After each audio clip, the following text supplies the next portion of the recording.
Oh my God, this looks Yeah. scary. Oh, it worked. Yeah, there it is. Welcome to Armchair Expert. I'm Dan Shepard. I'm joined by Monica Mouse. Hi there. How you doing? I'm doing good. Do you think I have nerves or something before we start? Why do I have all these gastrological issues? Yeah. And is it probably not gastrological? It's probably gastronomy. No, it's gastrointestinal. Oh. I would say. I didn't want to say intestines in the intro. Well, you burped. You didn't care about that. I guess not. Anyway. Anywho. Yeah, I think you do. I think you have a little bit of anxiety nerves about talking to me because I'm so powerful. I believe it. And I'm like Robert Durst, where I start burping when I'm nervous. I got it all figured out. So does Luke Wilson. Oh, what a blast from the past. So fun. It was Memory Lane episodes. Yeah, big time Memory Lane as we talk about the shared experience of having been in Idiocracy, a movie that not one human saw and then has become kind of a cult classic where seemingly everyone has seen it. It's a very wild experience. So cool. Such a good movie. I hope someday Hit and Run's that way. It will. Okay. I'm not here to promote me. I'm talking about Luke Wilson. I fell in love with him in Bottle Rocket. We talk about that a bunch. It's in my top 3 comedies. And Royal Tenenbaums is in my top 5. I love that movie so much. Let's not forget the genre-shattering Old School, which brought back the R-rated comedy. I know. He's done it all. He's seen it all. He is in a new movie called 12 Mighty Orphans, a very cool historical movie about an orphanage who ended up going to the state championship in Texas, where they love them football. Ding, ding, ding, state champs. Ding, ding, ding, Little Mr. Football. Ding, is that ding, aired ding. yet? Oh, Little Mr. Basketball. That is it. That wasn't Little Mr. Basketball. That was just Mr. Basketball. Yeah. I guess, McConaughey was Little Mr. Handsome. Texas. Oh, Texas. Oh, Jeez Jesus. Louise. Good night, everybody. Once again, July 1st, please come listen to us for free. The same show that hopefully you enjoy starting July 1st on Spotify only. And we'll do less burping there. Just kidding. Same amount. Well, yeah, same amount. Please enjoy Luke Wilson. We get support from Quince. So we've been talking about Quince a lot lately, and as we head into fall, it's the perfect time to reset your wardrobe with their amazing pieces. I think it's so fun to do when the seasons turn over to just spruce up your wardrobe with a couple specials, and Quince is the place. Totally. We're talking organic cotton, Mongolian cashmere, tailored chinos from just $60. Premium fit and quality you'd expect from a luxury brand designer. I love Quince. I like it understated and subtle, and I like stuff that has high quality. And Quince checks all those boxes. I love a lot of stuff from Quince. Honestly, they have incredible premium denim, which is very important for fall. It's pretty much all I wear in the fall is denim. And Quince has such a good selection of quality denim. Their stuff is so versatile, timeless, and built to last that you just grab every single day without thinking. Right. And all of that for 50 to 80% less than similar brands. They go direct to ethical factories, cut out the middlemen, so you get all that quality without overpaying for it. We love that. And they do way more than clothes. They have bedding, cookware, bath essentials, travel must-haves, same deal, and great quality. Upgrade your everyday. Download the Quince app for app-exclusive offers or go to quince.com/Dax. Get free shipping on your order and 365-day returns. Now available in Canada and the UK too. That's QUINCE.com/Dax. We get support from Apple Gift Card. Back to school is here, and for many, that means some big life transitions. Whether they are heading into a new grade or setting up a dorm for the first time, you want to give them something that actually supports their growth and success. Apple Gift Card is a versatile solution because it takes the guesswork out of gifting. It's not just about a new pair of AirPods for focus. It's about giving them the invaluable chance to choose the digital tools and subscriptions that suit their unique journey. They can use it for productivity apps on the App Store, movie nights on Apple TV, or extra iCloud storage for all those new memories. With Apple Gift Card, it's so empowering to give the students their freedom to allocate their own resources. Celebrate their new academic chapter. Visit applegiftcard.apple.com to celebrate their milestones and gift one today. He's an armchair expert. He's an armchair expert. He's an So, Monica, what you'll discover about Luke is his true passion in life is musicians. Is that fair to say? Oh. I mean, it's what I like to read about and Yeah. stuff like that. Well, let's preface it also by saying I don't have a band. Okay. You yourself are not a musician. Oh my God, that Texas charm did not disappear. Play an instrument. We're not going to be on a double bill with Russell Crowe and 30-odd foot of grunt. Man, all I need is like snippets from you, and then it just reminds me of so many things I know about you. Like right there, you just hit us with it. Like, I remember, well, you love musicians, and then I remember too, like, you don't suffer bullies. That's a great quality. It is, but I had kind of forgotten that was part of your makeup. And right, you don't suffer bullies. I mean, that's a funny thing to say. I don't, I was just told by somebody close to me, I've got to start letting things kind of wash over me and just not get worked up about it. Do you think it's from being... Being the youngest of three? Yeah. I mean, I always really got along and get along with those guys, my two older brothers, and they get along with each other. I mean, not, of course, that we didn't ever have dust-ups and physical altercations, but I don't know. I mean, I feel like kind of everybody's that way. And if something like that happens, I'll think, well, if this guy's doing it to me, what's he going to do to somebody that... And that's... really defenseless. And that's not a good way to think either. Yeah. Like, I'm going to make things right with this guy. Well, the fact that you're even thinking it on those levels of like, this guy's on a warpath, who will stand up to this guy? Right. What it winds up is like, hey, is there room on that warpath for both of us? I think that's noble that you're like, okay, there's other people who need protection here. That's what you do. It's identical, which is why I remembered so clearly. I was like, oh, right, we both have that. Another funny thing I remember that we both had, in fact, you articulated it in a way that I hadn't really thought of, but we were kind of talking about getting recognized. And mind you, I was about 11 minutes into getting recognized, but you'd already been at it for 5 or 6 years. Right. And you said, well, the only thing that I don't really like is when that guy at the bar comes over and says, apparently you're fucking somebody. My girlfriend thinks you're fucking somebody. And the second you said it, I remembered all 300 times that's happened to me. My girlfriend says you're somebody. Who the fuck are you, dude? It's such a great way to start a conversation. Well, I was, before coming to do this, I was thinking back on Idiocracy too, because I will watch Idiocracy when it's on here and there. When I always think about with you and your characters, it's like to play a guy as dumb as you were playing him. I don't think people usually do it well. It's like people playing stoners. To me, they always kind of overdo it or get it wrong, where you think about like Spicoli or like The Dude, how great those are. Yeah, they're not tipping it at all. Right, and Yeah. it's almost like these are guys that are trying really hard to think and keep it together and You're right. not get behind the 8-ball. But that's what I loved about you playing that character. It was like really a guy just kind of completely on his own, like really doing his best. When I just recently watched it again, you did a thing where we're in court together and you were like, I object. And it was like you were hearing the echo of your own voice and kind of like, whoa, yeah, I object. Oh my God. I have to have clearer memories of the whole experience than you do for 2 reasons. One, it was only the second movie I was ever in, so it was still very novel. And then 2, I was a huge fan of yours. So I was like very excited to be working with you. And I was really paying attention to anything you said. So I guarantee I have so many memories of things you said. But one of them, which was really funny, was Luke's looking around and he just goes like, just trying to figure out what movie I'm in. And he's paired with me, I'm going 3,000%.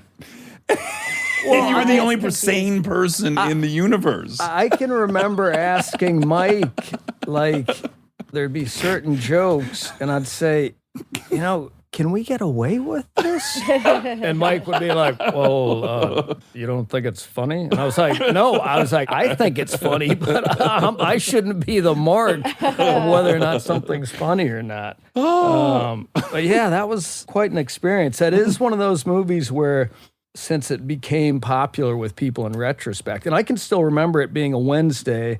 I had the LA Times, just kind of flipping through it, and I get to a really small ad in the movie ads, and it was like a Michelangelo drawing. Right. And it was the movie coming out that day, and the studio had dumped it. They'd completely gotten rid of it. Yeah. And I think they only released it in 7 theaters. But anyhow, it's got to be the same with you. That's the movie that gets brought up maybe the most, along with a couple of others. I was going to ask you that because, similarly, I think that's certainly the most staying power. And then it seems to keep getting more and more relevant, which is very weird. I know, and then it makes me have the classic thing like, God, I wish I'd done a better job or concentrated more. And I was like, no, I think that's in keeping with the whole movie. But I've definitely tried to get Mike to do another one. I've said, like, what if you and me and Terry came back to the present day, and then my ending for the movie was who knows what happens, but like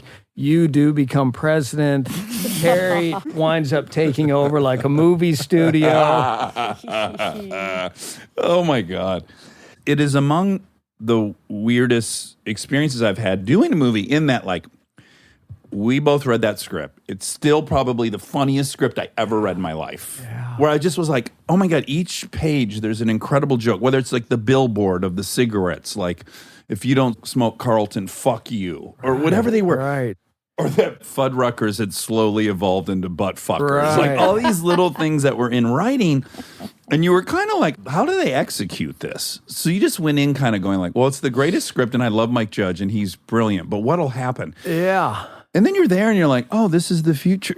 Okay, so then, I don't know, you're just trying to wrap your head around it. And then it disappears. Like, as you say, it sits on a shelf for like a year and a half or 2 years.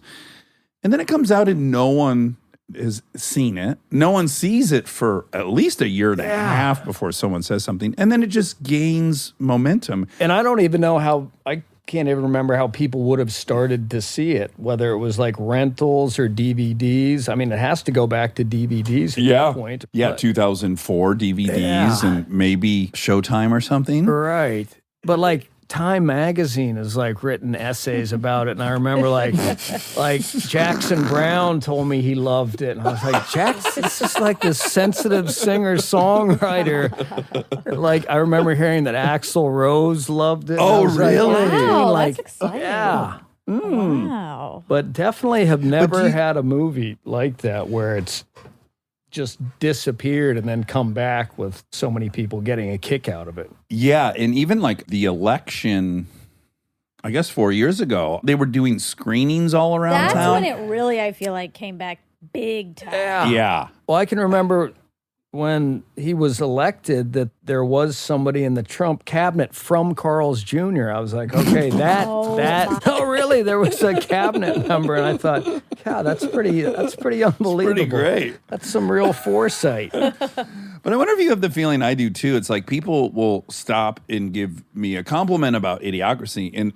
if anything I've ever done, I feel the least entitled to take a compliment about that movie. Yeah, I know exactly what you mean, because to me it felt kind of completely out of my hands to where like that's what I mean about wishing I'd had another shot at it to like concentrate more, because it just, like you said, you read the script, it was really funny, you got there, it was kind of an odd but fun shoot. And doing it in Austin and doing it with Mike. And I know what you mean about not saying like, thank you, as if you had like something to do with it. To me, it's just but like, that's what you have to realize is you did. And that's what I mean about playing that character, because it doesn't work if you've got somebody just doing it in the wrong way or if it doesn't ring true. Well, that's what was dicey too, is like we would get to work any given day and there'd be more people playing dumb.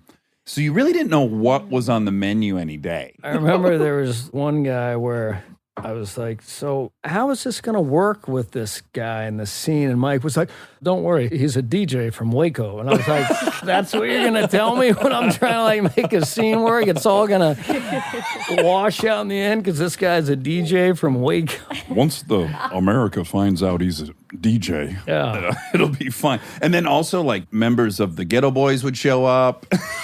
It was fantastic. Wow. And then there'd be guys that Mike went to UCSD with, and like guys that were also studied like chemistry. Wait, there were characters? No, like They were just visited set.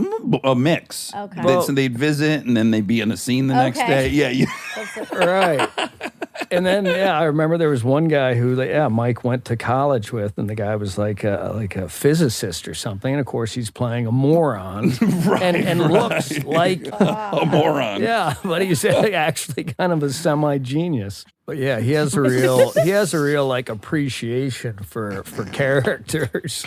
Oh, yeah, it was really fun though because it was just leading into summer in Austin. Right. And I was, per your recommendation, I think, because you had Austin all dialed in. You'd already shot there. Right.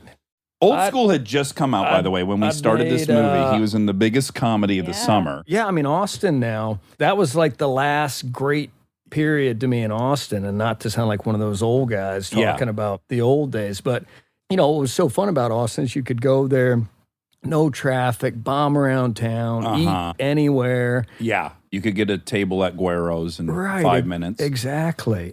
I remember when we were making that movie, I was kind of in love with it because it reminded me of Michigan in that there was like grass growing out of all the sidewalks and stuff, and it was humid and lots of places to swim. And I started getting obsessed with like, I want to buy a house in the lake here. And I was looking at shit the whole time we were there. You couldn't spend $700,000. You couldn't do it. Like you could buy a mansion on 2 acres on Lake Austin. And now we rented a house there, the three of us. Yeah, we did a live show there. And we were in a very average house that was $4.5 million we Zillowed. And I was like, wow, man, it really changed. And I had friends like over the years that they'd move from one house to another and they'd say, hey, I'll sell you this house for what I bought it for a couple of years ago. And I just kind of stupidly never did it. Yeah. But yeah, just like you were saying, it reminded me from Dallas. So I would just reminded me of Dallas, the way it smelled and looked. And even just things like storms. When storms would roll in, you'd think, gosh, I really miss that. Me too. Being in LA. Wait, so if you had just done Old School and then you were on this set, were you like, oh no, like he can't say it, but I think there was a little bit of him that was like, well, just because you just were in the biggest comedy, and then it's like, okay, here's my shot to like follow that up, and this is a shit show. Get this guy in his second movie doing a weird character. Yeah, no, I never thought of it as like, here's my shot to be on my own. But I think just we could relax knowing Mike was at the helm, but still that kind of humor, like where it's funny when you're out or when we're sitting here talking about it or kidding about it, but when you're doing a movie and it's scripted and like Terry Crews has got my head and saying like, shit, I thought your head would be bigger. I was like, gosh, is this gonna fly? So it was like kind of like being at like the state fair every day. It's where it was like, big sometimes you'd be trying to get to set and like somebody would be like, you're funny looking. Where it'd start kind of jogging to set or taking the back way so you didn't get like accosted. Oh my God. That was another thing I remember is Mike saying like, you think Andrew would want to play Beef Supreme? And then me having to call Andrew up and be like, I'm working with Mike, on that movie in Texas. There's a character he wants you to play. It's named Beef Supreme. It's kind of this. He's kind of a god. Yeah, he's kind of this crazy god that terrorizes people. The only thing I'm concerned about with you is you not getting your knighthood after the Prince Harry interview. I mean, I know you'd always been kind of angling towards that. Well, you've known me now for 16 years. That was one of the first things I told you. Yeah, the knighthood. You wanted to be there with McCartney and Sir Mick Anthony Jagger and Ian McKellen. Sure. Well, I think the first time you came into my trailer, I had a big Anthony Hopkins poster. Okay, I got to tell a couple more funny Austin stories. One was, so it was my second movie. I'm trying to act like I know what's going on. But I can't believe it was only your second movie. I don't know what's going on, right? And there's a point where we're in Frito's apartment. It's Luke and I in a scene, and they're going to put a different lens on the camera. And then when they do that, they're going to have me stand in a different spot, which I don't understand yet. So I go, oh, well, Mike, I was standing over here. And he goes, but in the movie, it'll look like you're over there. And I was like, But I'm over here. Oh, and you were fighting back on it? I was confused. Okay. I didn't understand that I could be standing in two different places and somehow it would look the same in the movie. And Luke goes, once you've been in this business for more than 5 minutes, bud, you'll get all this stuff. And then I got defensive and embarrassed. And I fired right back with, well, I did not get the training and education you received in home fries. So, yeah, I'm a little behind the eight ball. And then, like an hour later, he just goes, hey, bud, you really got me with that home fries comment. Yeah, that's when you realize that, like, throwing those zingers, like, yeah, sometimes you can hurt somebody's feelings. And it's like you throw what you think's a harmless zinger, and then somebody zings your back. You're like, oh, shit, now that hurt. I thought we had a certain level we were going at. It's as if, and I wouldn't put it past me, that I was just waiting for you to expose me, and I had it in the chamber. I bet I had it in the chamber, which is terrible, but I think probably true. See, I apologize. It's like Will Ferrell and I, we'd have this thing where we'd be like, look, I've been in this business since 1997, okay? I think I know what I'm doing. And it was really funny when it was like 99 or 2000. And I did recently say it while working, and people thought I was serious. Yeah, because it's And 24 then yeah, years. I know. And I was like, God, that's just now not funny on so many levels that the joke doesn't work anymore. So I got sober for that movie, but we had a read through, and then we had a week off. I remembered you were sober on that. Yeah, but we had a read through, and then I went out on 6th Street, and then I found a bunch of blow. And then during this read through thing, we had a cast dinner just before the movie started at some restaurant. And I went into the bathroom and I blew my nose, and I had done such damage that it just started uncontrollably bleeding. And I'm talking a ton of blood.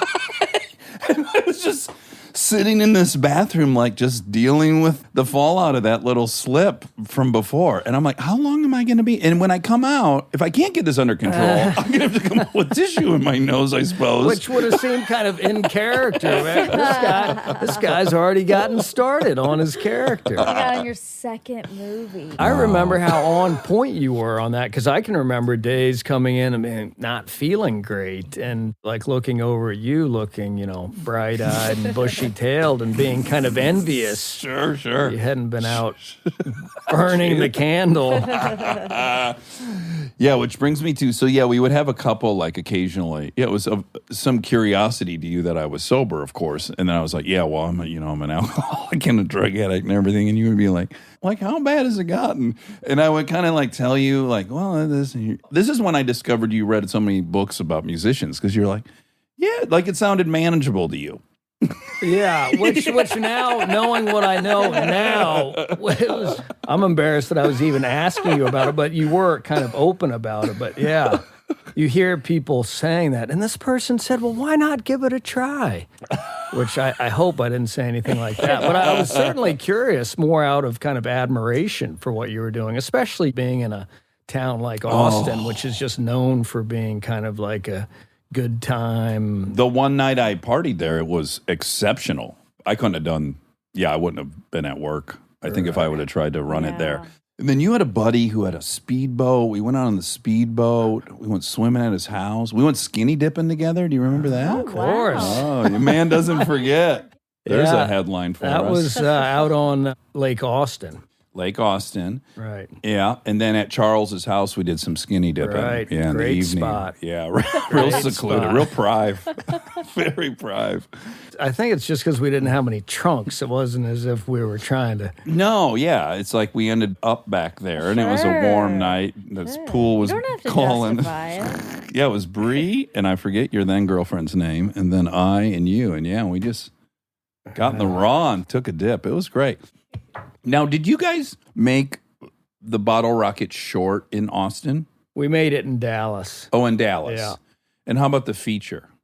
Made the feature in Dallas, and then that little motel sequence that's in the movie, we did that in Hillsboro, Texas, which is incidentally Willie Nelson's hometown. Hillsboro is actually right between Dallas and Waco. Oh, okay. Have you seen Bottle Rocket? Yes. It's the greatest. So When people ask, in my top 3 comedies, Bottle Rocket it's is unbelievable. next to Yeah. Raising Arizona. Just like what you were saying about not feeling like he can take credit for Really? it. I mean, definitely that's another one where I'm always just so thankful that people like it, but still find myself just shocked that it ever got made. Oh my God. It's a incredible.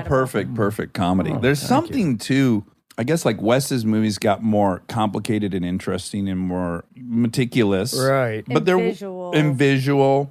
And those are awesome. I love how it's evolved. But there was Right. something so, you know how they say like a musician, their first album they wrote their whole life. Right. And There's then the some second vibe one, to that right. movie where I'm like, oh, these are 3 people that have been waiting to be artistic their whole life. Yeah, maybe there's something to be said for that. It is incredible that movie got made and how it got made. And like you mentioned, the short, there was a guy in Dallas that we kind of knew named Kit Carson, and we had a whole script. And Kit had co-written the remake of Breathless with this guy, Oh. Jim McBride, which we always loved as kids, the one with Richard Gere. Yeah, I Like, love that You know, movie. people would bring up the original, and we'd be like, never seen it, but the one with Richard Gere is incredible. And- Same. I had no and- idea it was a remake. Oh yeah, no, and cinephiles would look at you like you were insane. But we loved that movie. And then Kit was really helpful and with Owen and Wes, and he said, can't get the money for a whole script, so why don't you guys try and whittle it down, the parts of the script, so you can make a short. So did that and then took it to Sundance. And at Sundance, this woman, Barbara Boyle, found it. And she was kind of a longtime producer. And then she got it to this woman, Polly Platt. And she was, at the time, James L. Brooks's kind of partner. She'd shown James L. Brooks the short. And then kind of that's how we got on the road with him producing it. And then Columbia eventually making it. And at one point, I just remember Columbia said, like, okay, we'll make the movie. We just don't want to make it with these guys acting in it. Sure. I did just what you just said. I was like, sure. Yeah, that I makes was like, sense. very reasonable. We get them on the next one, you know. We'll do locations on this or whatever. Have Wes direct it. And then, yeah, Owen and Wes were like, what do you mean? That sounds great to you. Like, we got to do this together. I don't know if you told me the story or Owen told me the story, but one of the funniest stories I've heard about Bottle Rocket, and I've since told everyone who would listen, was that I guess there was a point in pre-production maybe where James L. Brooks was like, oh my God, you know what shirts you guys should wear in this movie? You know what I'm thinking of? Okay, so maybe Owen told me. But he goes, you guys should definitely wear these shirts. Do you know these shirts? They're collared and they're kind of, oh my gosh, what is it? And then he calls his assistant on a phone on the desk and goes, what are the shirts I wear? Tommy Bahamas. It has nothing to do with the Tommy Bahamas. It's the fact that he covered the mouthpiece and said, Right. Tommy Bahamas. Yeah. Yeah, I think that was James L. Brooks. Tommy Bahama. So when that movie came out, this would be probably one of the movies that I would be wrong about. So in my mind, Swingers is a humongous movie, right? Like I don't know anyone that didn't see Swingers. Right. But then when I look it up, I'm like, oh my God, that thing only $3 million. I guess just everyone I knew saw that movie. Right. Similarly, Bottle Rocket didn't necessarily make a bunch of money, I right? guarantee it didn't make what Swingers made. Okay, but everyone saw it. After it came out. Okay, not in the theaters. No. It kind of came and went in 2 weeks. Kenneth Turan in the LA Times gave it a really good review. Uh-huh. That was kind of helpful. But yeah, Are nobody you saw it. clocking how he knows names? It's very impressive. Yeah, like the fact that you remember the name of that reviewer is bonkers. He's kind of a well-known reviewer, but I mean, in terms of like age and names, like it's getting shocking how bad it is. Like seeing people you know and yeah. forgetting their names, to where I feel like I might have like the Alzheimer's dementia thing, where I can remember like the old days. Sure, but if you were sure. to ask me about like yesterday or earlier today or who I'm working with next month. But another funny thing, I mean, you talk about like Idiocracy being your second movie. And it is funny that you can get thrown into something like that unless you have somebody kind of looking out for you or to give you advice, which you probably didn't have. And No. we definitely didn't have when we were on the feature of Bottle Rocket. So we'd never been around a big crew like that. And it was still a smaller crew, but it was like 60 people. Yeah. And after the first week, I'd said to Owen, have you seen this guy that's sitting right beside the cameraman? Like, we knew Bob Yeoman, he was the cinematographer, and he was like behind the camera, like, not Bob Yeoman, but this other guy that's sitting right there. And Owen's like, yeah, I've seen that guy. And I'm like, he just sits there and stares at us. Like, I get it. Like, he doesn't think this is funny. It's not his brand of humor. But why does he got to sit like right there, just expressionless? And we later find out that this is the focus puller. Right, he's keeping your image sharp. Right. This guy, John Boccaccio, who was hilarious and was a really nice guy, but that's one of those things where like Owen was like, yeah, I've seen this guy. It's just unbelievable. He hates the movie. That's what I kept going to. Like, this guy hates us. Oh, yeah. Well, I have a whole theory on this. It's probably not current. It's probably a theory I shouldn't say, but I understand why so many actresses fall for cameramen. It's a pretty well-worn thing in our business, and it's pretty much because they just stare at you all day, completely expressionless. Right. So they will not give you approval. Right. If there was a pretty girl that stared at me all day long and wouldn't even smile, I'd be so intrigued. Yet was there to make you look your best. yes. And never smiled to say it was going well. And always dressed kind of cool. Yeah, they're very like, again, a stereotype of masculine. They're like quiet, a lot of pockets, like they could be on safari. Yeah. I mean, a couple of years ago, I worked with Roger Deakins. Oh, the DP. But he was, just incredibly cool. And his whole crew was cool. Like, they wore each guy wore Levi's and a certain kind of boots and a certain kind of fleece jacket. So that was like the ultimate. They were like this cool gang. Yeah. And then he's just like what you were saying. He has this kind of mane of gray hair and kind of... If that hair could tell a story. Yeah. If we'd have known now what we knew then... We would have been behind the camera. Behind the camera. You're working your way back there. I am. I'm trying to get away from it. Yeah, but he's not quiet or expressionless. Stay tuned for more Armchair Expert, if you dare. We are supported by Walden University.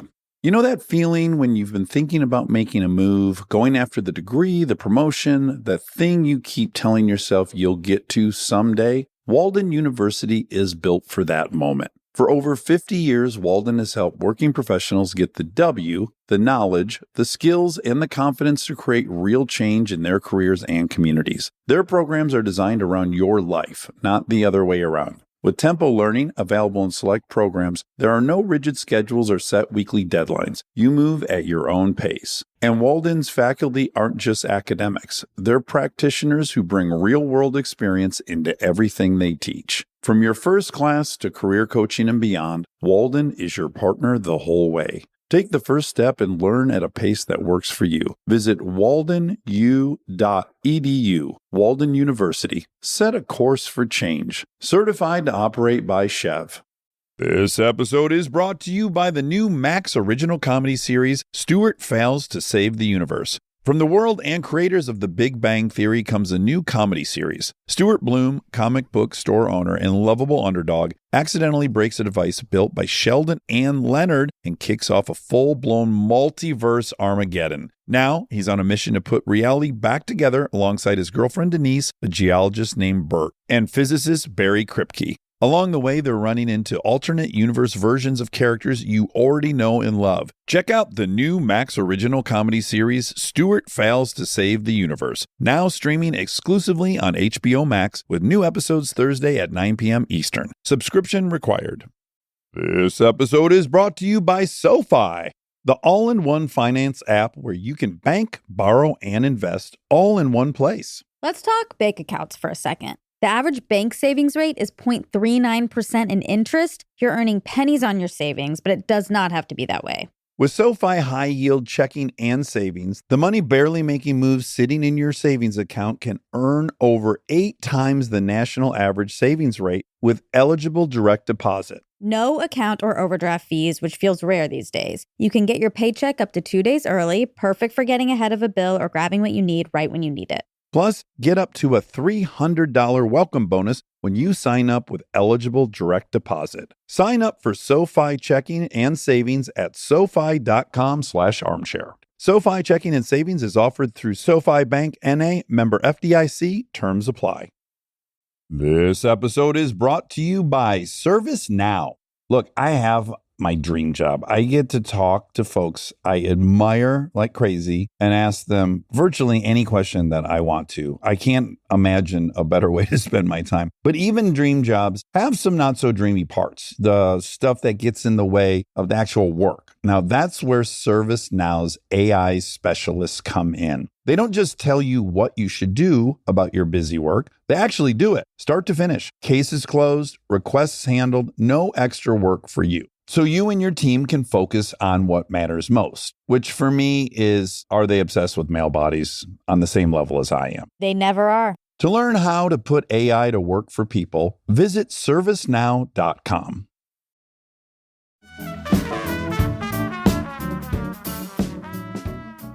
Wait, I have a question though, just going back. Did you guys always have this plan of we're going to make movies since you were young? How did it work? How did it all come together? I mean, we were just always really into movies. Yeah. And I mean, just like I just always kind of figured most kids were, but maybe the way some kids are into sports or sports teams, that's how we were about movies and kind of seeing stuff and sneaking into stuff that we couldn't get into, like rated R movies. That was kind of like our focus. But yeah, it's not as if we were making Super 8 movies. Right. And I think maybe Wes was. Yeah. And then when Owen met Wes at the University of Texas in Austin, I think Owen was interested in writing and acting, and Wes was interested in writing and directing. And that's kind of how it got started. And they knew that you were interested too. So they were just like, come along. Yeah, I mean, exactly. Yeah. I mean, I was around and I was kind of free. Yeah, exactly. I happened to be free at the time in the summer of 93. Okay, so back to the childhood thing. Your parents are interesting, right? Your dad worked in advertising and... My dad, he had a little advertising company, and then before that, he was the station manager for the public television station in Dallas. It was called Channel 13, KERA. That's where they first showed Monty Python in the States. Oh, really? Through Channel 13, because a friend of my dad's had the album and said, like, we should really get these guys on the air. And so, yeah, he did that for 10 years and then started this little advertising company and then wrote a couple books about politics. And my mom's a photographer. First of all, I know all three of you, and you're all so fucking interesting. Truly, the amount all three of you read is incredible. Yours also uniquely different, but yet you do have this unique proprietary Wilson thing. I think that's why people were so captivated with you guys when you came to LA. I remember I wasn't big into reading interviews per se, but you guys were maybe in Rolling Stone or something, and you and Owen are just sitting on a stoop of some house you're renting, and I just was so intrigued by the whole fucking thing. I like this notion of these Texas outsiders that are here and they made this crazy movie and how did they know? You know, it was all very intriguing. But as I asked about your parents, I'm like, they're intellectuals. I think it was a little of like coming from Texas and our accents. People are like, wow, these guys read books. But your family's like from the East Coast, right? From the Boston area. Yeah. And you guys went to Catholic school, right? It was non-denominational, but it had started as like Episcopalian school called St. Mark's. Was it all boys? Yeah, all boys. Very helpful when you already come from just an all-boy family to get around some more guys. Yeah, what you need is some more guy time. Yeah. All day. Where were you guys at in the social hierarchy? Andrew had to be popular, right? He's tall and fucking gorgeous. Definitely had good friends and got along with everybody. I mean, the school wasn't like schools where like the people good at sports were really popular. It was a school where it was like, yeah, this guy's, he's honor roll. He's going to Princeton. And those were people that kind of were well thought of at the school. But yeah, we definitely got along with everybody and had, I would say, kind of a semi-wide circle of friends. How much older is Andrew? He's 6 years older than me. Owen's 3 years older than me. I'm 49. I hope you remain older than me by a few years. It always gives me How great old comfort. Are you now? 46. Oh man, I know. We were in our 30s when we. God, I don't even know 30s. I don't even know if I had turned 30 yet. Actually, I don't think you had because 2005 I turned 30. Yeah. Oh wow. George Lopez was just telling me, he was like, I just turned 60, man. Let me tell you that 50 to 60. goes like that. I was like, oh my God. Oh, I know. I think there is something where like scientifically time does go faster as you get older. And it's like, you can just feel it like kidding around about to me, like Idiocracy, even though it seems like a long, long time ago, it seems like yesterday. 8 years ago, I would say. Yeah, not exactly. 16. 8 is a great number. Yeah. And I always did that thing. I don't know about you, but like when people would say, oh, how long have you lived in LA? I'd say like, I've been out here, 10 years. At the time, it was 12. Now I'd say I've been out here 15. It was 18. Yes. And then now I kind of have no idea. Yeah, I'm at 26 years here, which is fucking bonkers. Right around there. Well, I watched this. I want to say it was Judi Dench, but I don't think so. I think it was an older actress, actually. In fact, forget that I said Judi Dench. I think it was the woman from Downton Abbey that everyone was celebrating for a while. I forget her name. It doesn't matter. Very, very old actress. And she had a 60 Minutes profile, and they asked her what it's like being 93. And she said, well, when you're 93, breakfast comes every 15 minutes. Oh, my God. And I was like, that has to be accurate because I was journaling this morning. It's breakfast? Again? Did I even go to sleep? I thought I just had a scone. Yeah, and so I was journaling this morning. I fucking wrote with great horror, 6/1/21. I was like, wait, we're 6 months into the year after 2020? Like, isn't it 2020 was 5 seconds ago? I actually had the exact same thing. I was writing something down today, and I was like, I'm going to write the day and the date on this. I'm like, this is like a science fiction movie. It is. I mean, when you go back to I can remember watching Blade Runner as a kid. We're beyond, I think, whatever the date was in Blade Runner. Right. So, yeah, it's pretty wild. It is. It's pretty scary. It's accelerating. I have a theory on why it feels different. In a nutshell, 6 months when we were 8 amounted to 1/16 of our entire life. Now 6 months for me represents 1/92nd of my life. I'm not good with numbers, but I think you're right. Fractionally, each hour is getting less and less relevant into the whole scope of our time. Yeah. Yeah. Like a year when you're 100 is 1/100th of your existence. Yeah. Also, just like I find myself thinking about somebody like Willie Nelson, and it's like just the time when all your friends kind of start passing away. And it's happened to people like Willie, and now I even feel like somebody like Jack Nicholson, or I guess maybe Warren Beatty too, where those guys are kind of like the last men standing. And I guarantee you it's the same. Like Chinatown and Red-Headed Stranger probably feels like it was yesterday. Yeah. I'm not comparing us to Willie and Jack Nicholson. Oh, I am. I think you can be either. I'm happy with I'll take the short end of whatever straw that is. And now I'm thinking like, okay, so what do you do about that? I get up earlier, but now like I'm exhausted at 6. No, so that I find really depressing. Like even today I thought, well, I've got this. I'm going to talk to Dax at 2:30. I'm going to sleep in. I'm going to sleep till 8 today. So be real charged. Yeah, just supercharged by the time I get over there. Full tank of fuel. Oh, do you have any strategies? Because I actually have them, which is what has occurred to me is like anything novel slows time down. Like if you go on vacation to a new place, the first 4 days feel like 2 weeks, and then the next 3 start feeling like real time. Right. So another 60 Minutes profile on Ted Turner. They interviewed Jane Fonda and said, like, saw that. Did you see it? Yeah. Where he's out in Montana or Wyoming. Yeah. Yeah. And she said, what's it like being married to him? And she said, well, you have to leave every 3 days. He can't be somewhere for more than 3 days, and then you're on the jet going somewhere else. And I was like, that would be the perfect life for me. Yeah.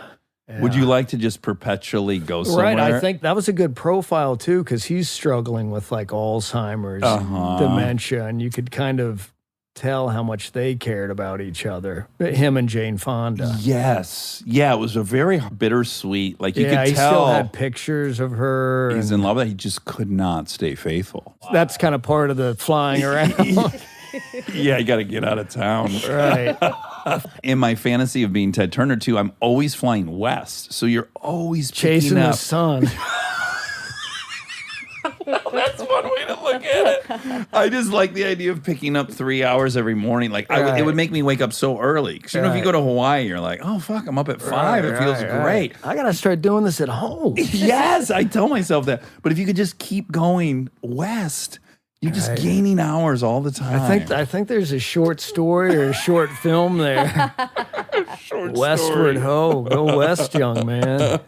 Okay, I want to hit Tenenbaums just because, of course, I fucking love Tenenbaums. 20th anniversary coming up. Is it? Wow. Yeah, in a couple of weeks, I'm going to be up at the Tribeca Film Festival for this 12 Mighty Orphans movie, and they're doing a couple of Tenenbaums things. Oh, really? there, yeah. We're really hitting this age and passage of time things, because that's another one that you just can't believe, where it seems like your 8-year theory. Yeah. That's an 8 years ago. Yeah, that feels right. Although, for me, that one's a little more compartmentalized, and I still was looking at it from the outside then. For me, it's almost like once I was looking at it from the inside versus that's back when like Meaning I would when you were in the business? yes, and that, exactly. right. Like I was still an aspiring actor, not Right. getting any roles, and then seeing a movie like that and just I don't know, maybe you're different, but you compute it differently. I'll just remember it as this very cherished, sweet moment where I didn't know why it was Right. good. Right. And when you know, it's at best you're like, oh, they didn't fuck it up. Before you get in the business, when you could watch a movie just with totally open and you don't know this person or that person Uh-huh. or heard stories, or like you could think, gosh, I wish I was in that, or Yes. wow, all that stuff that goes into it. That's probably one reason I love reading about music, is don't know anything about it, not musical, have no musical aspirations, and can really kind of lose yourself in it. Yeah. Did you use your celebrity to meet musicians or actors? I never really feel like I used it, and I don't say that in a noble way, but definitely like gone to concerts and definitely been lucky enough to meet musicians that I just loved. Yeah. Like you've probably met Bob Dylan, Yeah, met Dylan, did a movie with them, and Willie Nelson. been around Willie a ton, and yeah, I got to be around Jackson Brown, and through Lucas Nelson, I've got to be around Neil Young. Uh-huh. And yeah, just so I mean, just that to me is probably one of the great things for us to be in this business, is you get to meet those people just by chance that you love. What's interesting is you love movies in a way. You had that romantic thing that you still have with music. But at the same time, you recognize this is silly. Like I remember you saying to me at one point, you're like, I hope I wasn't trying to tell you my acting process, but somehow it prompted you to say, yeah, generally when people start telling me about their acting process is when I get pretty drowsy. I sound like I had some great advice for a young actor on this movie. Well, that's the thing, is I really actually always am interested in someone's acting process, especially as someone who hasn't studied acting, and especially like to see when it works. Mm-hmm. I'm always really interested when someone's done a play or done a lot of theater work. Like that's something I've never done. Because people say, gosh, isn't it hard to memorize all those lines for a movie, not knowing that you spend a whole day on a page or two, and it's not hard at all. I mean, not that you don't have challenging days with dialogue, but I'm always curious as to people that have been on stage, and how do you remember an entire play? Yeah. And how do you like not get lost in it or daydream for a second and lose where you are on the script? Yeah, I went and saw Sean Hayes in a play. It was just him for 90 minutes talking. And I'm like, you read a book out loud. Like you read a whole book out loud, and it's all in your head. It's so scary, the idea of trying to do that. And whenever I've asked anybody, they've always just said, just repetition. Uh-huh. You know, basically saying, yeah, it's hard work. Yeah, I put the time in. Yeah, but besides that, how did you do it? Yeah. Yeah, other than the real way. Yeah, other than the hard work, what's the shortcut? Okay, now speaking of actors, maybe we got to have the same experience, which is I did a movie that Duvall was in. And before the table read, I'd never met him. We're at a table read with all these huge actors. I have imposter syndrome. I'm like, how the fuck am I at this table? So starting there. But then talking to Duvall for a minute, he was telling me about jujitsu and meat. Meat. Yep. Yeah. So, and you just worked with him, so I imagine he probably told you about meat and jujitsu. He loves meat, and he fucking loves jujitsu. So I'm like watching him, and he's just this real guy. He's this cute older guy that I've been watching forever. But here he is. He's this human being. But then the table read starts, and I was like, oh my God, this guy can't say a word when he's acting that you don't believe. Yeah, I mean, I wasn't lucky enough like you. I was really only around him for one day, and I just went to work that day to kind of watch him at work. And this is a couple of years ago, and he's kind of hung it up. And he was on our movie, 12 Mighty Orphans. He was friends with Rooster McConaughey, Matthew's brother. Yeah, he talks about Rooster all the time. Right. Yeah. And Rooster, he's obsessed with him. checks in on him daily and talked Duvall into doing this. But I did work on Roadies, this Cameron Crowe show. I worked with a really nice first AD that had done a movie with Duvall, and I think Duvall really liked this AD. But this guy said Duvall was great, and he said that one day he'd had like a little meltdown. They were trying to get a mule to do something. Duvall was like, "You can't get an ass to do what a horse is going to do. You got an ass here." And then he turned around and he was walking down this dirt road and he kicked the dirt and he was like, "Hooray for Hollywood." But yeah, I think those guys, we're lucky in that we've gotten to be around those guys, because I find myself thinking like there would have been like the first actors like Tom Mix and Charlie Chaplin. Then there was the next round, like maybe like Humphrey Bogart and those guys. And there was the next round of like Nicholson and Nolte and Duvall and Brando. Yeah. And then like the Bruce Willis, Costner era. So we're lucky in that we've gotten to be around those guys. Yeah, 1,000%. You're right. I had a hard time locking into the reality that he was talking to me in scenes. I'm like, no, this is the consigliere. Like, Right. he can't be And talking. my problem is when that happens, I find myself, I stop listening. Sure, you're just So enjoying I'm just looking. I'm like, scenes are running through my mind. I'm like, wow, this guy's got amazing eyes. Wow, look at the way his mouth moves when he talks. Yeah. And then they finish and they're like, you know what I mean? You're like, I do. I do. Yeah, I guess maybe in those moments I'm trying to isolate what the X factor is. Yeah, like I'm yeah. just looking at like there's something so powerful here. Somebody was just talking recently about how incredible he was as Boo Radley in To Kill a Mockingbird, like where didn't have one line and just had such an impact. Yeah. And yeah, his Tender Mercies, I don't know if you've ever seen that. Oh, you should watch that tonight. He plays this old country singer, Max Sledge, but that's easily in my top 10 movies. It's really... What's it called? Tender Mercies. Tender Mercies. Yeah, you'll love it. I think with those guys, like we think about how the business has changed, and a lot of them deal with it great. Like Martin Sheen, like I always get kind of worried around them too, just because they're from another era when they had much more time. Like they'd wait for magic hour. Yeah. And now they move so fast and furious and shooting on digital that I do get worried about those guys. And I think it does really piss some of those guys off. Yeah. That it seems like not kind of as sacred anymore. Yes. I know Owen was ad-libbing with an older actor. It was like, are we going to be doing this shit? If you're going to be doing that shit, I'm fucking out of here. I honestly can't remember who it was. I guarantee it was Gene Hackman. I'd bet my life it was Gene Hackman. It wasn't Gene, who definitely has a temper which he uses to great effect. Yeah. Well, he was like a Marine, right? Yeah. He like was no shit. Yeah. I would be terrified of him. Oh, yeah. Although the little voice in you is like, if I see him bully somebody. Not me, baby. Oh, God, no. Now, back to Tenenbaums. I was going to ask you. You say it funny. I do? Yeah. I just have Tenenbaums, and it's Tenenbaums. Yeah.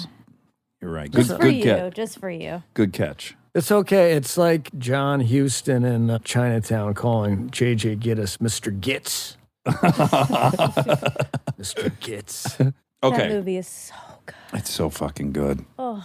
It really is. It's fantastic. Do you have a favorite one of those movies that you've made? The Wes era, it would either be, the Tenenbaums or Bottle Rocket. But Bottle Rocket, to me, it had such a kind of sense of melancholy around it because we were always aware that the studio didn't like the dailies and weren't happy with it. So that stuff kind of somehow filtered back to us. So definitely had the feeling like, we're never going to get to do this again. And it's so fun. It's so fun to be around a crew and like learning about the DP and the production designer. Focus puller. And John Boccaccio, the focus puller, is actually a great guy. But no, there was, to me, like a real kind of sadness around it. And there was no kind of celebratory feel. Oh, that's heartbreaking. Yeah. So I was always kind of left with that. And I feel like it always kind of affected me for the rest of my career, is that kind of feeling of melancholy about things. Is that like, I definitely had the feeling like,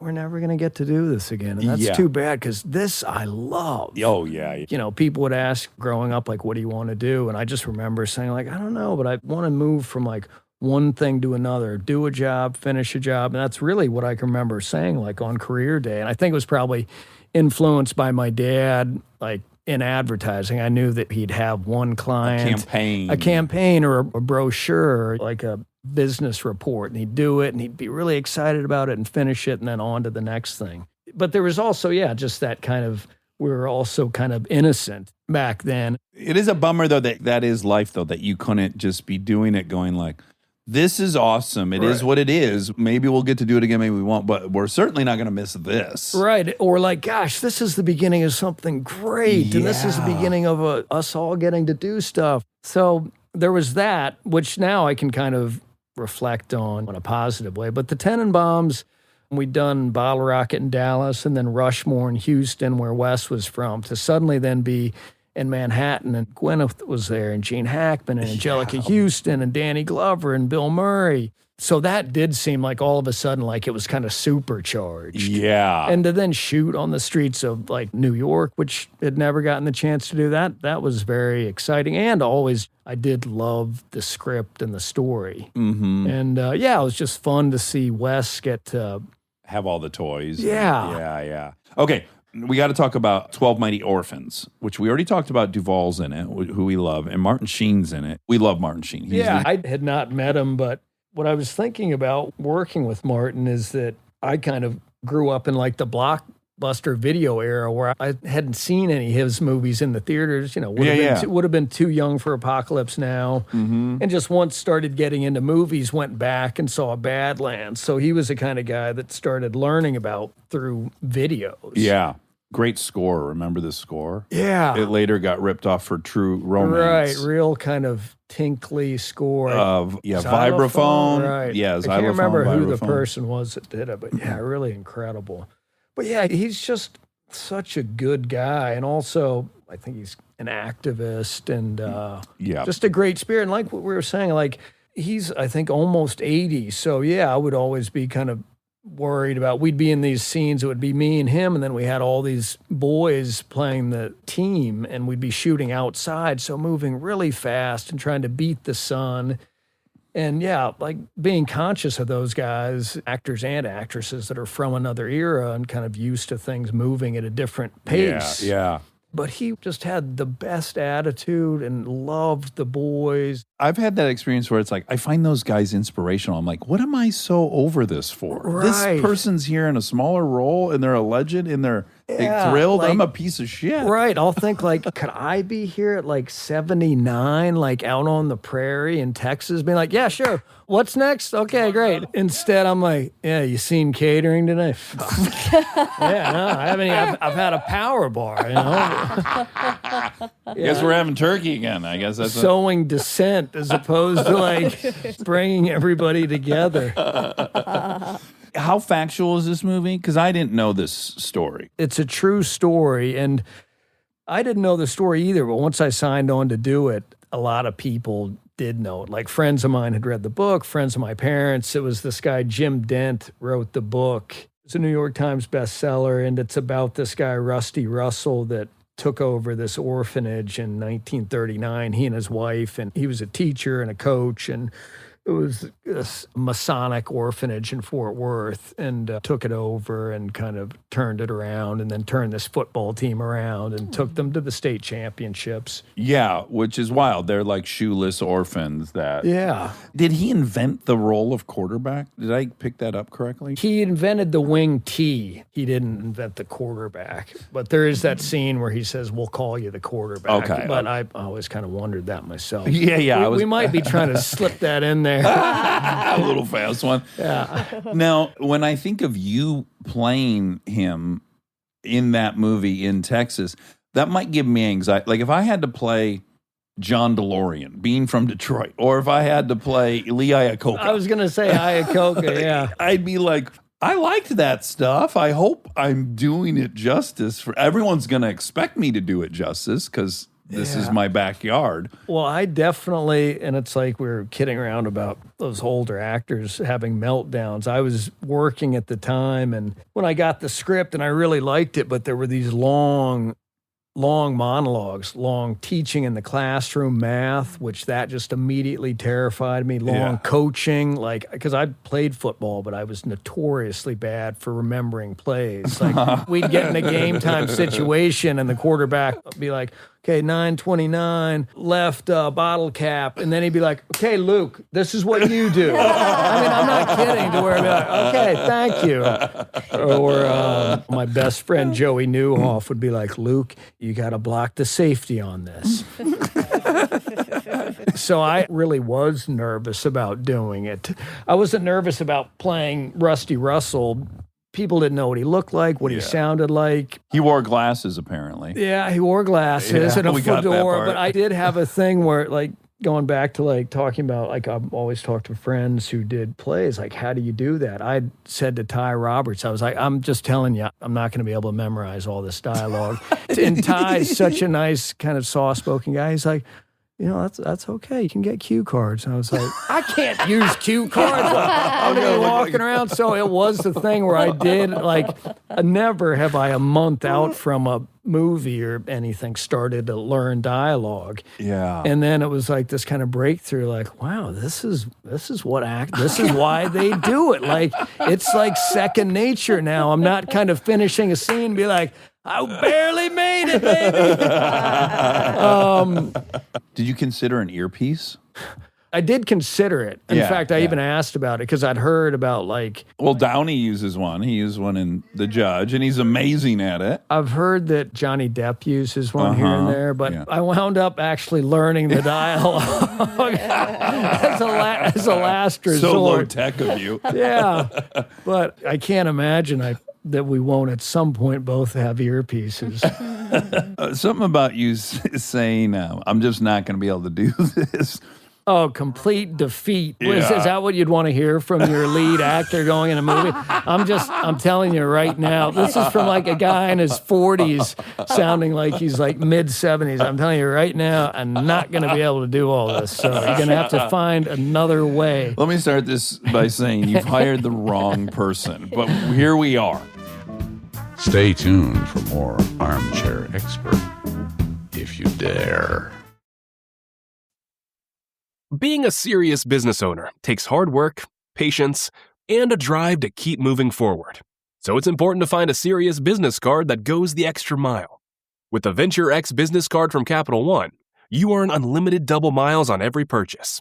And with big purchasing power, you can spend more and earn more. This is your sign to take your business to the next level. The Capital One Venture X business card. What's in your wallet?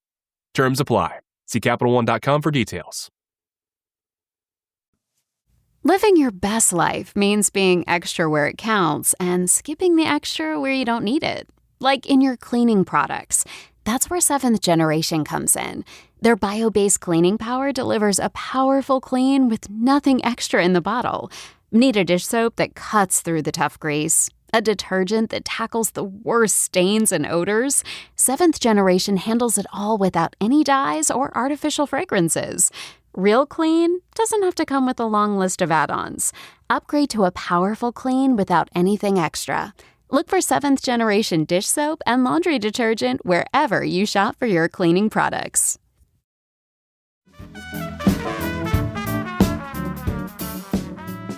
This would probably creep you out, but Owen did an interview in Playboy it's just my favorite thing I've ever read. I can't believe how many things I've memorized from this Playboy interview. And one of them was, the guy says, like, how much control do you have over the scripts you sign on to do and stuff? And he said, and I'm going to do your brother, which will annoy you, but I'm going to do it anyways. He goes up, he goes, you know, I try to read the script like once or something, and then what I really like to do is show up on set and just have everything explained to me like I'm a 5-year-old. Oh, that's a new. I haven't heard that part of it yet. I gotta read this. This is like, what a wonderful thing to be. Like, no, I'm not going to worry about how this sounds. Like, this is what I like to do. I like to go there and have them explain it to me like a 5-year-old. The confidence to just admit that. I just loved it so much. I mean, I've had that happen on this DC comic show I do, Stargirl, where they'll have to be like, okay, now what happened last season, Luke, was the Justice Society killed the Injustice Society. Remember that? Be like, yeah, I remember that. I was there for those scenes? Yeah, okay, right. So Icicle's dead. Is that what we're saying? Oh my God. I used to do it on Parenthood, specifically like between season 2 and 3. I had directed a movie, so I was editing it while I was shooting the TV show. So I just wasn't reading the scripts anymore. I get to work and I'd read my scene, but sometimes the scene made no sense to me because it's like there's already been a fight. Clearly, we're like at odds. I had this like technique. I would say to the director, like, boy, Adam's pretty hot at me, huh, in this scene? Like open-ended, like, yeah. I mean, because, man, he's hot. What you know? He's coming at me, huh? He's coming at me pretty hard. Begging for them to say, yeah, because you fucked his behavioral aid, whatever. But I had all these tricks to try to not admit I had no clue what was happening in the story. No, I definitely know that feeling. Sometimes it is nice to get a little refresher on where you are. Yes, why not? Especially when they shoot out a sequence. It's complicated. People don't know. They don't start on page 1. But it can be embarrassing when they turn to you and say, like, now, Dax, what happened in the last episode was... Do people always try to do your accent, Owen's accent for you? Yeah, I mean, and it doesn't annoy me at all. I've definitely heard it. I've heard good ones. I've heard bad ones. Sure. I've heard ones that are spot on. I'm afraid to ask, but now would be Should the he perfect rank? time to give me an out of 10. Okay. You've heard them all. Yours is pretty good. 7? 6.5. I'd say it's a 7. Okay. Yeah. I'll take that. I'd say it's a 7. It wasn't what I was expecting. Oh, wow. I got to hit you with one other thing from that interview. I got to read this. It's the most tremendous thing ever. He gives a master class on breeds of dogs. I guess he was reading a book about dog breeds at the time, so it was real fresh in his mind.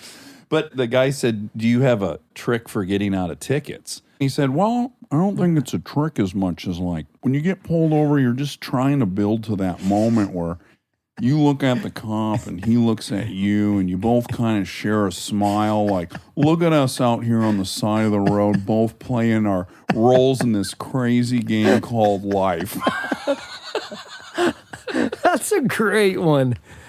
Isn't that? What a special person. I will say, yesterday I was at his house. I'd gone out there to meet up with him and his sons. And I was sitting outside reading the newspaper and he walked out and he was like, home, honey, I'm high. and I started laughing and I was like, God, that's great.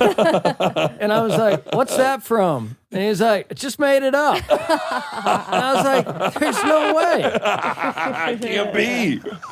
He says he made it up. Oh, you have that same thing. I've memorized so many things you said on that movie that cracked me up. And I used to be able to do you pretty good, but I've lost it. Oh, my favorite thing that I took forever on with me after our time together was I used to say to you before scenes quite often, I don't know if you'll remember this, but I'd be like, you want a curveball? And you would always go, oh, I love hitting curvies. Oh, I love hitting curvies.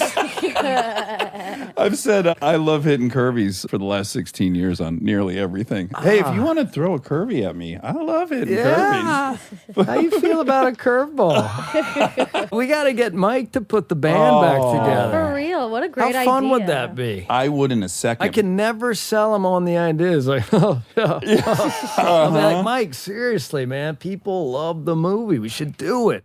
Yeah, I get a lot of love on the movie. I would do that in a fucking heartbeat. Although I will say, unlike you who can watch it, I can't. Are you kidding? I cannot watch myself in that because it was such a swing for the fences. And, you know, I don't know if you even know this about this, but they made me come in and redo the whole thing in ADR. Do you know this? No. Oh, yeah. The studio, of course, hated that character. And so I had to go in there and fucking loop all of his lines with no speech impediment. It sounded insane that's saying like those maddening. lines. Yeah, so I did that. And then I think, again, like your story of Bottle Rocket, it kind of like scarred me. I'm like, oh, did I ruin this movie? There were moments where I thought, I'm the reason this movie's not coming out. Well, I'll even see like the way you have your hair, and I'll be like, he would look like normal and good after work, coming into work, but then like look at that haircut. Like how incredible that he's like on screen and not vain in any way. No, really. Like you always think, I don't mind looking a little goofy, but definitely want like, can at least my hair look kind of cool? I mean, I'm going to be wearing like this crazy polyurethane fucking shirt. That's the kind of thing that drives me crazy is somebody like saying, yeah, that's a good idea. Let's get that guy back in here, the guy whose character name was Frito, and have him redo all his dialogue. Oh, in his normal voice, sounding smart. All right, so I'm in. So we just need, I guess we need Maya. We need Terry. We need Maya, Terry. As a Michigan guy, have you gotten into Elmore Leonard?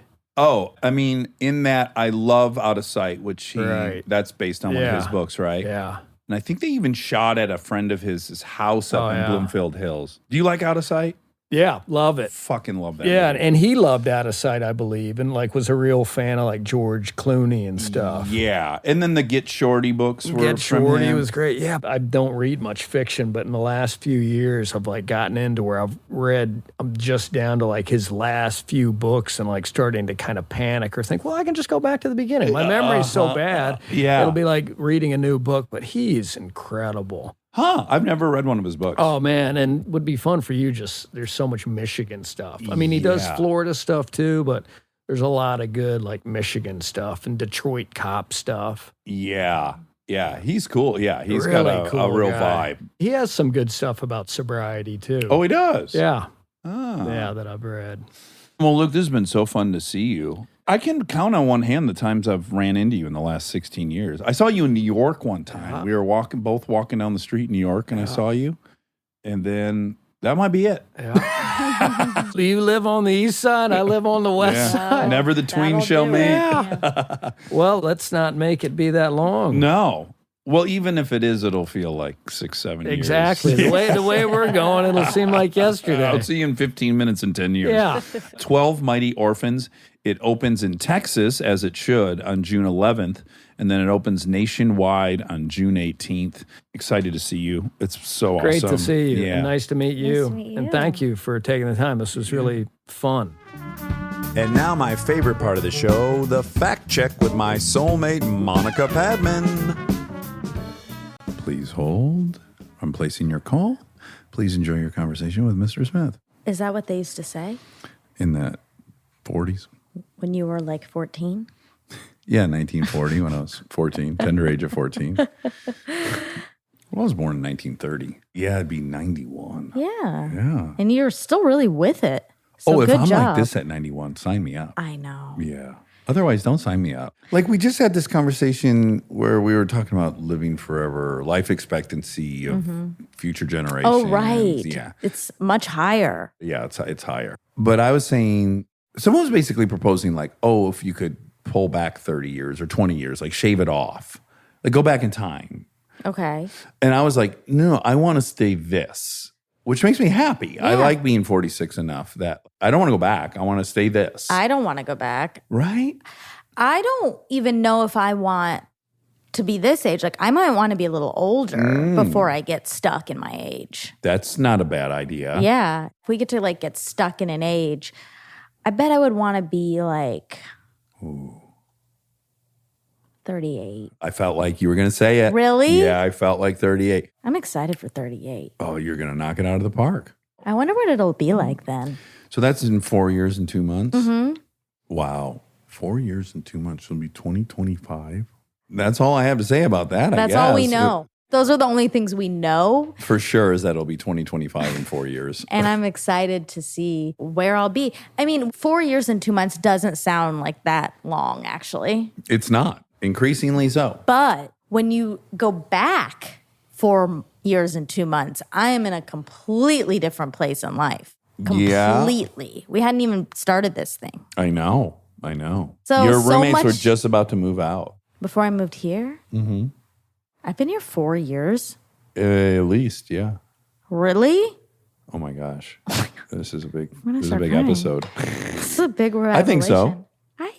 Okay, you know it's a good Tell way me. to know. Tell me how. Did I live here when Trump was Oh, elected? Great way to think about it.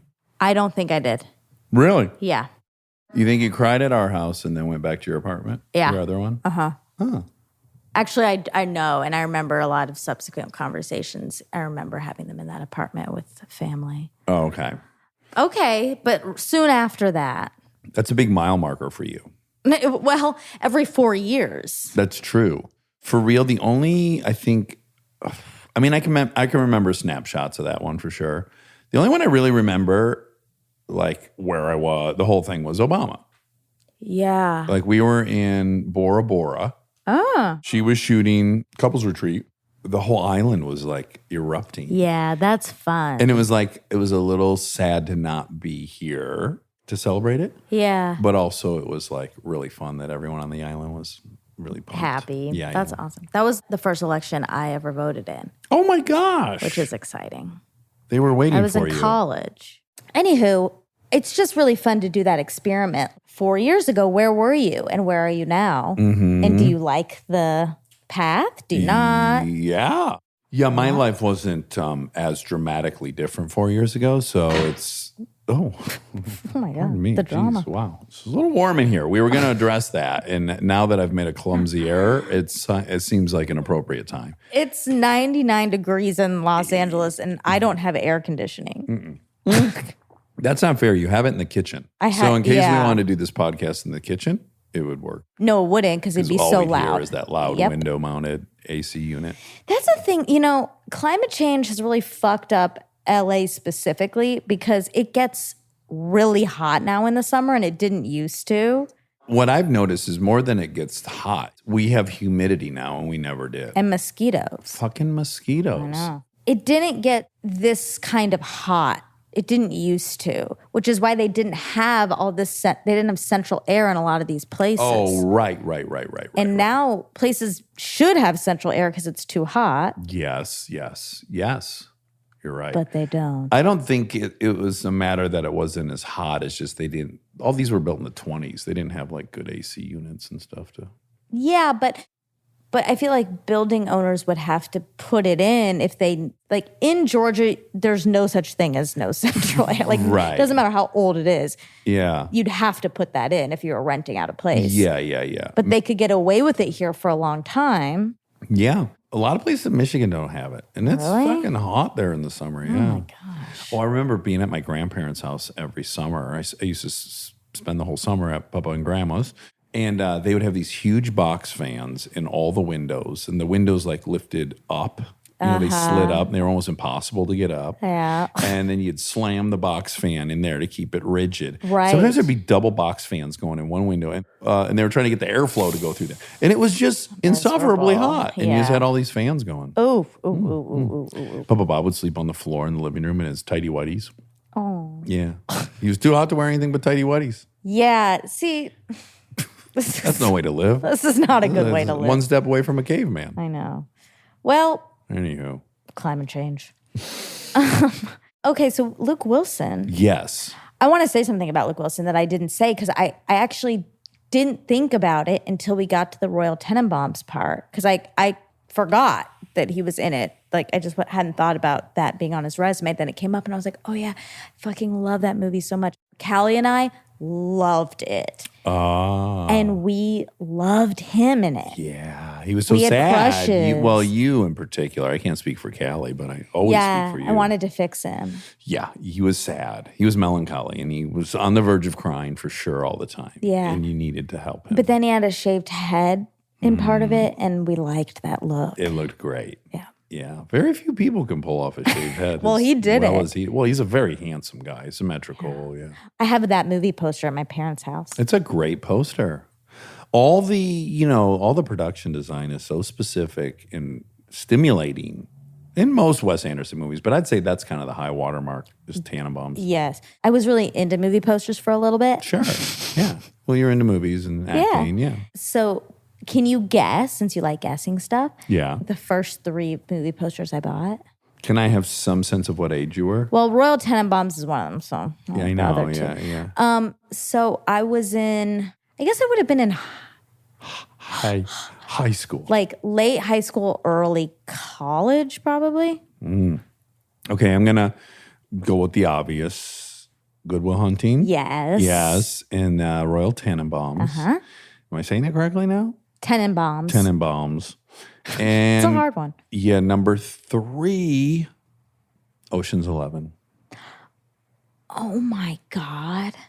It was Ocean's 11, but that's not what I was thinking in my head. No. Yes. No. This is worse than Xanthan Gum. Oh my. If I know your posters better than you do, wait a minute. How could that be? Yes. What are you Because saying? I'm thinking in my head of one specific one, but when you just said, I was like, oh yeah, shit, I did have that, Yeah. and I bet it was like the second or third one I got. But What was the one you were thinking of? Garden State. Oh, sure. Yeah. Well, it's vaguely artistic photo on the. Wow, Xanthan Gum Ocean's 11. Wow. Wow, what a moment! And this one was live, thank goodness. Well, all the more reason we should be We should have like implants so that when we have these Xanthan Gum moments, they're recorded. I hope everyone knows what we're talking about with Xanthan Gum. They must. You can remind them Xanthan quickly. Gum.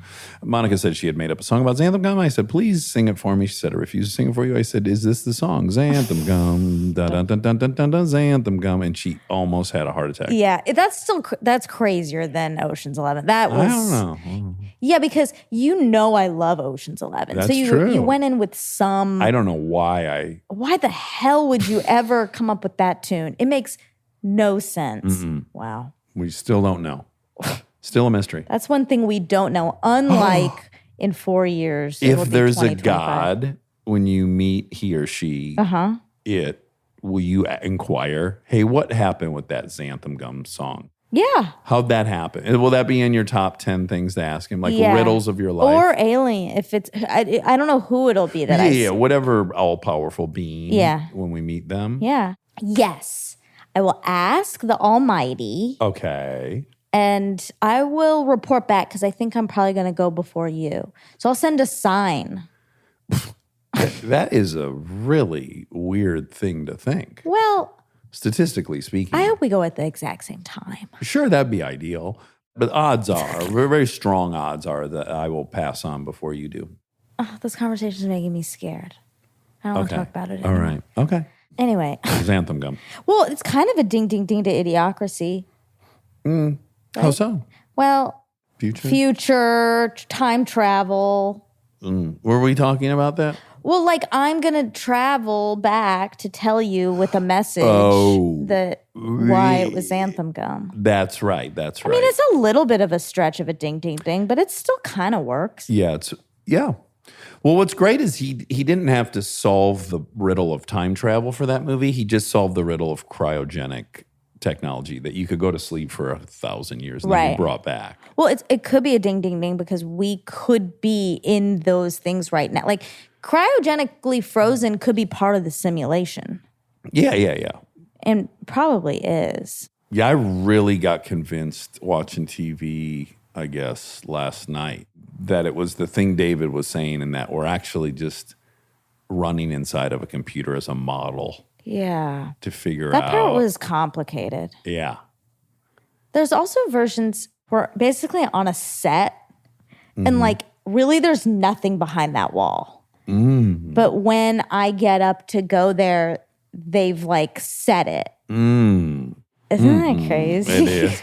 The thing I got hung up on is if we're a computer model to find out what the best way is to get out of environmental collapse, let's say, that's being run in a computer. The whole point of a model is it models it out in 1 second. Right. So what we experience time inside of the model differently. Like it's got to play out with all the data it knows about us. Well, maybe we think, maybe in our brains they time out like that. But maybe in our brain right now, this is timing out to be 80 years or whatever. Yeah. But for them, this was a 0.3 second model that the computer ran.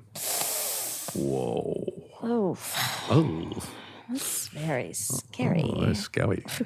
Okay, Luke. The 60 Minutes profile that you watched, was it Maggie Smith? Yeah. Yeah. Was she in The Crown? No. Okay. Downton Abbey. That's what I meant. Yeah. Downton Abbey. Yep. Then that was definitely her because it was at the height of the Downton Abbey. Well, you know who she is. Professor. Tinkle Pants? Something's happened to my brain. Yeah. It's contagious. McGonagall. Ah. Oh my God. Is she at Hogwarts? Yeah. Oh, wonderful. Yeah, I guess that would rattle me if I forgot an Yeah, element of that's Smoking bad. the Bandit. I don't think it could happen. I think I might, long after I've forgotten my family members' names, I will still know Buford T. Justice's Name. know all of his dialogue. Don't get your identity caught on that because one day that's going to happen and you're going to feel really upset. You're going to feel upset because this is what's happened to me with Friends. Right. I could never have seen the day that I couldn't like recall a line or answer every trivia question correctly or not know the name of the episode when someone like would and I can't do it anymore. Yeah. Remember you used to ride me pretty hard about my memory in the earlier days? I did. 3 years ago, yeah. Yeah, mine's gotten bad. I'm welcome to the party. Yeah. I mean, I don't think mine getting bad has anything to do with yours also not being great. Yeah. But mine has definitely gotten bad. That could be a side effect of the antidepressant. Yeah. Or Give me a just Diablo age. sandwich and a Dr. Pepper. Make it fast. I'm in a goddamn hurry. Is that from Smokey and the Bandit? Yeah, that's PCT. Bank robbing, baby shit compared to what this dude's been up to. Oh my God. What if you just did all of it? The whole movie. Yeah. Probably could. Like He pulls up on the side of the road. I'm seeing it right now. He's, hold up on that call, fine gentlemen. There's guys stealing hubcaps. Oh. They put their hands on their thing. Oh my God, we're going to do this. No, I guess we won't. Don't play with yourself. You can think about it, but don't do it. Did Aaron love it too? The most. He and I does. can do the whole movie together. Yeah. Yeah. Did you guys watch it together as boys? A ton. Oh, Yeah. that's We nice. watched it the other day when he was in town. I bet we watch it once a year. And every time, it gets us every single time. Wow. I used to watch Now and Then with my best friend, Gina. Oh, That was hair Mary play. Stuart Masterson in that? No. Hair play and massages. And Now and Then. That was the. Now and Then, is that with Downey? Robert Downey Jr.? He's in love with the mom, but it's the daughter's in love with him.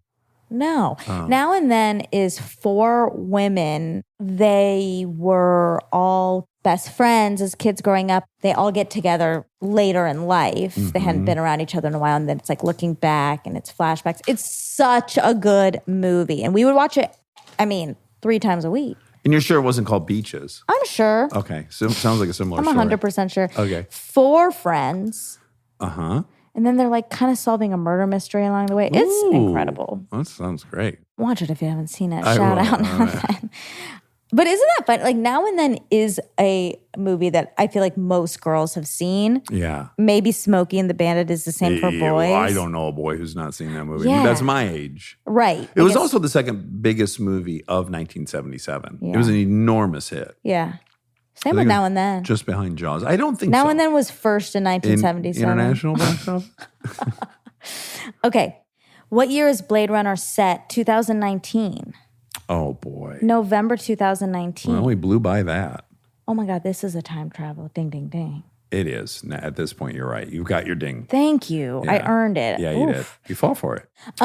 One thing that we should shout out, we're both listening to an incredible podcast Yes. that was told to us by our friends at Spotify. Yep. Called Wind of Change. Yes, and it came out last year. But you know what's so funny is the guy, the journalist who narrates it and did all the investigation, he is the author of the book I'm listening to on opioids. Oh, he is? Yeah. Oh, I didn't have that fun ding, ding, ding part. Yeah. And I still loved it. Really crazy. I'm not far enough to know whether it's. I'm not either. But the premise in a nutshell is the very, very, very famous, world famous song, Wind of Change by Scorpions, a German rock band. Which wasn't insanely successful in the US, but was. Globally in 92, it was like Yes. the song. Yeah. One of the most successful songs they said of all time. And it's all about wind of change. It's clearly got a political message. And of course, the Berlin Wall had just fallen and the Soviet Union was about to break up. So anyways, there is this, I guess, conspiracy or information this person has that the CIA wrote that song Yep.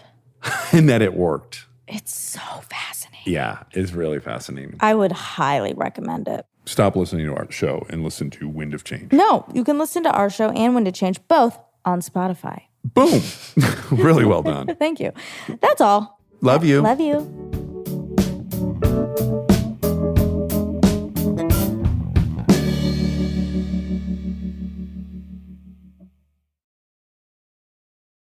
We are supported by Allstate. Checking Allstate first could save you hundreds on car insurance. Not checking what the warning light means before pulling out of your driveway, you absolutely convinced yourself it was probably just a sensor thing right up until you were standing on the side of the road waiting for a tow. Yeah, checking first is the right move. So check Allstate first for an auto quote. It could save you hundreds. And for fast, reliable help when you need it, add an Allstate roadside plan today. You're in good hands with Allstate. Potential savings vary. Insurance and roadside assistance plans are subject to terms, conditions, and availability. Insurance provided by Allstate North American Insurance Company, Northbrook, Illinois. Roadside assistance plans provided by Allstate Motor Club, Incorporated, an Allstate affiliate.